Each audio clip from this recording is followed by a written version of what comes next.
అండి అందరూ బాగున్నారా? పిల్లలైతే ఈరోజు ఎగ్ ఆమ్లెట్ ఏమన్నారండి. చాలా టేస్టీగా ఎగ్ ఆమ్లెట్ ఎలా చేసుకోవాలో చూపిస్తాను, వచ్చేసేయండి. దీనికోసం ఒక బౌల్ తీసుకొని ఇందులో ఒక కప్పు ఆనియన్స్, అరకప్పు కొత్తిమీర, అరకప్పు పుదీనా, 4, 5 పచ్చిమిర్చి, 1 table spoon salt, half table spoon పసుపు వేసుకొని ఈ మొత్తాన్ని ఒకసారి కలిపేసుకోవాలండి. ఇలా కలిపిన తర్వాత ఇందులో నేను ఒక 3 ఎగ్స్ వేసుకుంటున్నాను. ఇలా ఎగ్స్ వేసిన తర్వాత ఈ మొత్తాన్ని కలిపేసుకొని పక్కన పెట్టుకోవాలి. ఇప్పుడు స్టవ్ వెలిగించి ప్యాన్ పెట్టుకోవాలండి. నేనైతే దోస ప్యాన్ పెట్టుకుంటున్నాను. ఈ ప్యాన్ హీట్ ఎక్కిన తర్వాత ఇందులో కొంచెం ఆయిల్ వేసుకోవాలి. ఇలా ఆయిల్ వేసుకున్న తర్వాత ఇది హీట్ ఎక్కిన తర్వాత మనం తీసుకున్న ఎగ్స్ని ఈ ప్యాన్ మీద వేసుకోవాలండి. ఇలా వేసుకొని ఈ ఎగ్గుని ప్యాన్ మొత్తానికి ఇట్లా స్ప్రెడ్ చేసుకోవాలి.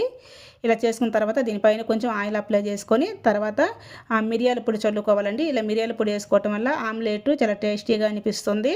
చూసారు కదండి, మనకు ఆమ్లెట్ అనేది రెడీ అయిపోయింది. ఇప్పుడు ప్లేట్లోకి తీసేసుకొని టేస్ట్ చూద్దాం ఎలా ఉందో. నేనైతే పిల్లలిద్దరికి పెట్టేసి నేను కూడా కొంచెం తిన్నాను. టేస్ట్ అయితే చాలా బాగుందండి. నచ్చితే తప్పకుండా ట్రై చేయండి. అలానే మన